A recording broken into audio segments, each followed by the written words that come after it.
You're now listening to All Hogs Sports, covering all Arkansas Razorback sports, such as football, basketball, baseball, and much more. Now, here's your host for today's show, Sam Stimpson.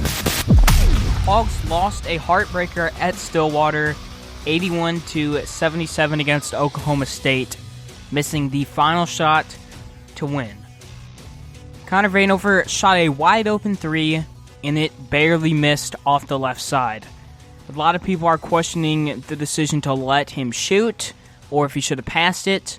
I watched the play multiple times before I came to record this episode, and I want to say that was the right shot. Wide open with 13 seconds left to put the game away.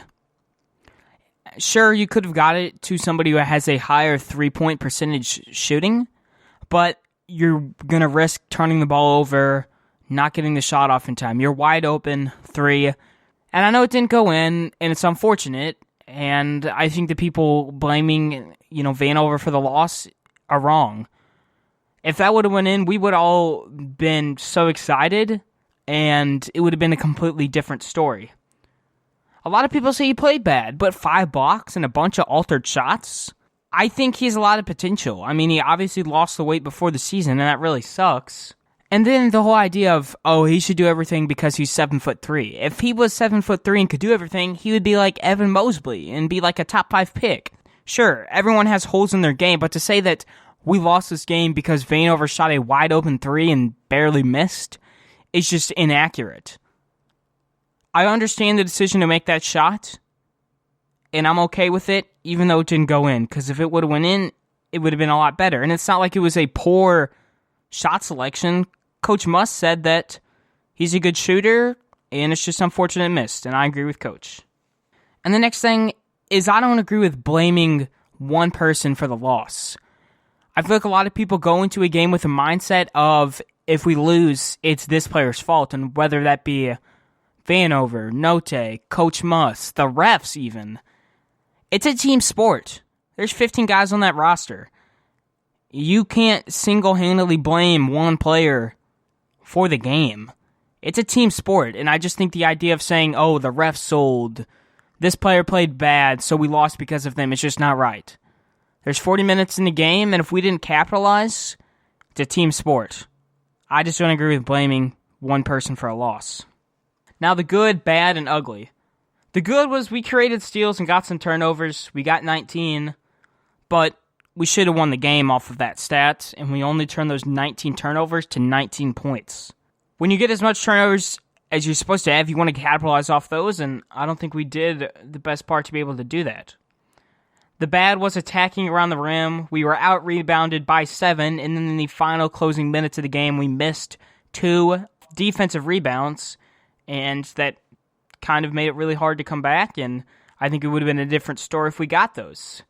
16 out of 37 on layups, according to Stats Broadcast.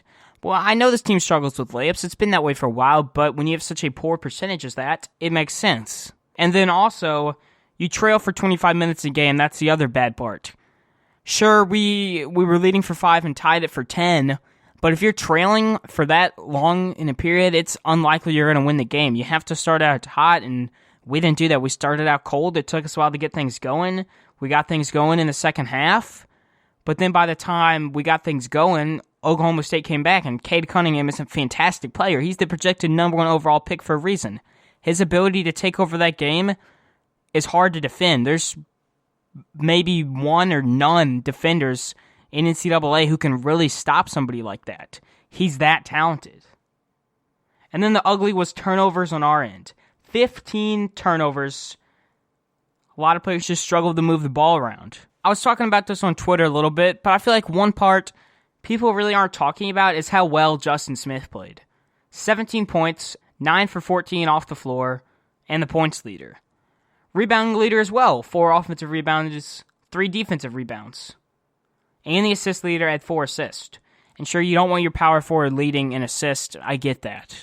But he did it all, and I think a lot of people aren't giving him credit. He's obviously not 100% out there, and he was questionable for this game, and he went out there and played and played a really solid game with being injured. And, the fight, I admire that.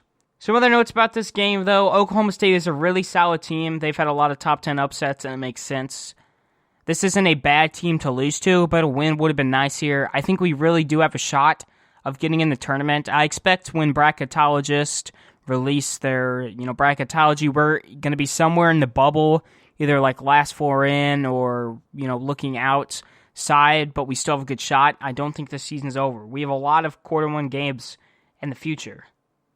Also, point guard play has been a little bit of a struggle. Sometimes Tate has an off game, and when you have your point guard turning over the ball, I think it leads to other turnovers as well.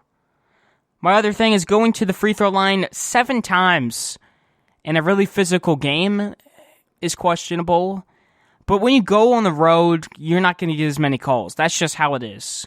And you have home games to make up for that, I guess. But part of going on the road is you're just not going to get as many calls because I feel like the crowd influences the refs. That's how it's been. I'm not blaming it on the refs here, but I'm saying that's very, very weird how physical that game was. And we only went to the line 7 times. Moses Moody and Devo Davis had a really solid game. Those two freshmen have been impressing me all season. Moody was second in points on the team. Like I said, though, this is not a bad loss, and I think we still have a lot of potential to turn the ship around and get back going. We still have a 3-game SEC winning streak. It's February now. You can take moral victories in January and December, but when it's February, you got to start winning. I take a lot of moral victories away from these games because I think we have shown that we have the potential to win these quarter one games, but we just haven't been able to do it yet. So sure, with some moral victories, yes, but it's February. We got to start winning now. And then I just want to talk about that inbound a little bit more. I watched it a ton, and the design was Smith to get the ball to Note, and what they did is they set a 2-team trap on Note, and then you had a man on Devo, you had a man on Smith who came off the inbound who was going under the rim because he was our best rebounder that day, and then you had a guy on Moody. So you have 3 guys playing in a zone next to a player, and then you have a 2-man trap on your point guard.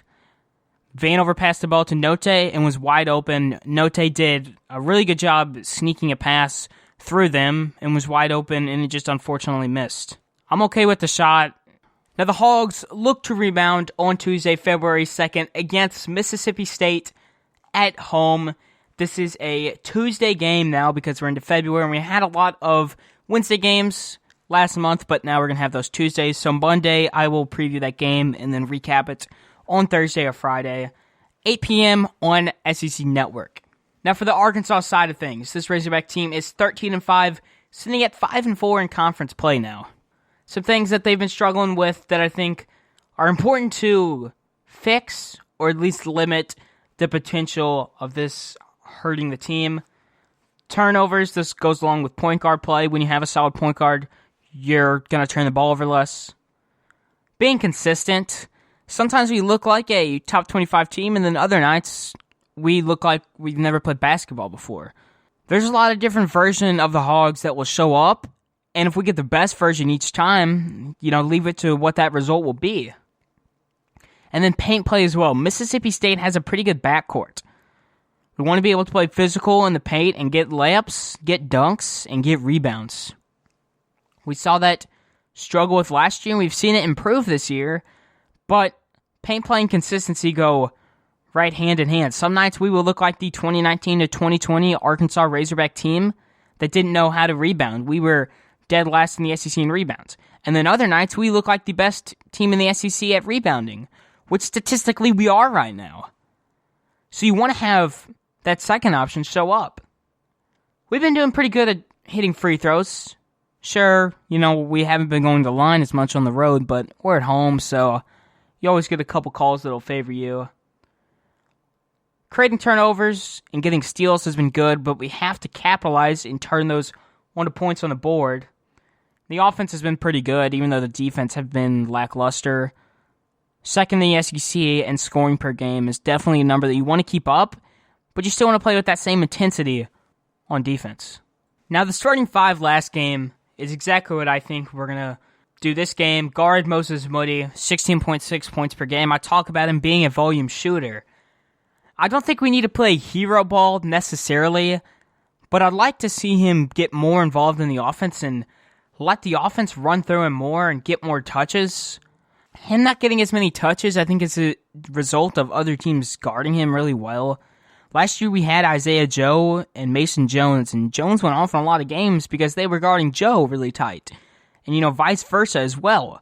So we have to, try to get Moses Moody the touches, but if we don't get him the touches, get the ball to someone else around the wing and put points up. Guard Jalen Tate, I think we can see a bounce-back performance from him. Assist leader per game at 4.4. I'm not sure how playing time is going to be split between him and Note, because Note played pretty good and was the main point guard this last game. I wouldn't be shocked to see Note start, but I still think we're going to roll with Tate here. Guard Desi Sills, he only got 15 minutes last game. He had a blocked layup, and after that, I really didn't see him that much more.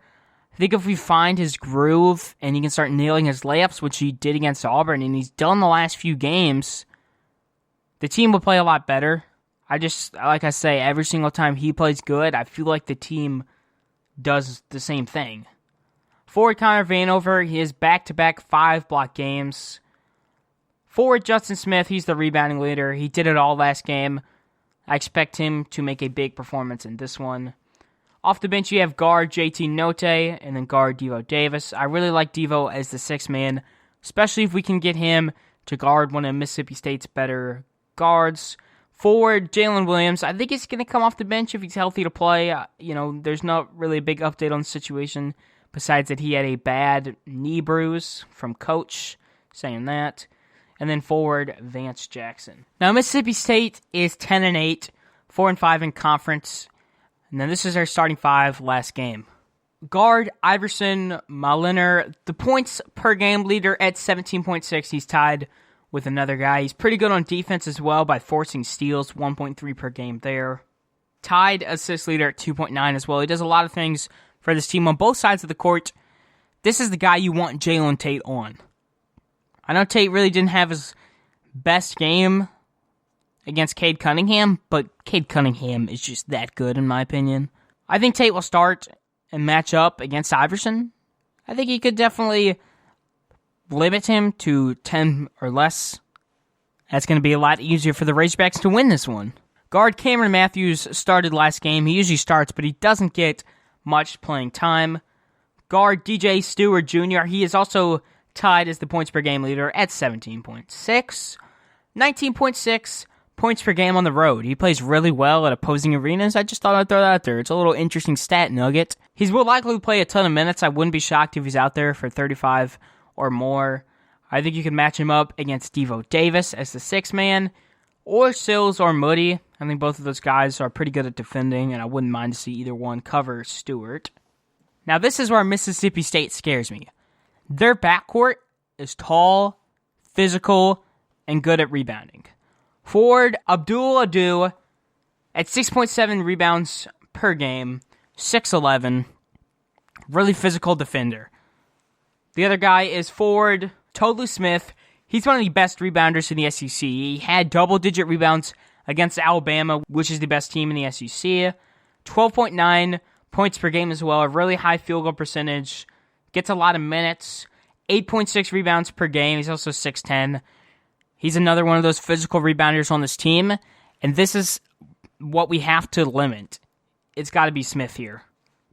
Whether we limit him with Justin Smith on our team or Vanover, I think is yet to be decided, but I could see either of those guys matching up on this Smith. Guard Davion Smith will come off the bench. Forward Jalen Johnson also coming off the bench. And then forward Javion Davis. He's 6'9", a really athletic guy. Will also come off the bench likely. All three of those guys came off the bench last game. Whenever I talk about the starting five, just keep in mind I'm talking about the starting five last game for Mississippi State. So as always, things are scheduled to change, and they may. But those are the main guys you'll see in there from Mississippi State. Some of their notes about Mississippi State, they have 13.7 turnovers per game. Arkansas has done a pretty good job at forcing turnovers, and getting turnovers against this Mississippi State team will be a little bit easier. Need to force that, however. They're not just going to hand it over if we don't play like we usually do. They're a really defensive team, only averaging 72 points per game, but they limit other teams to 65 points per game. Like I said, really good at rebounding.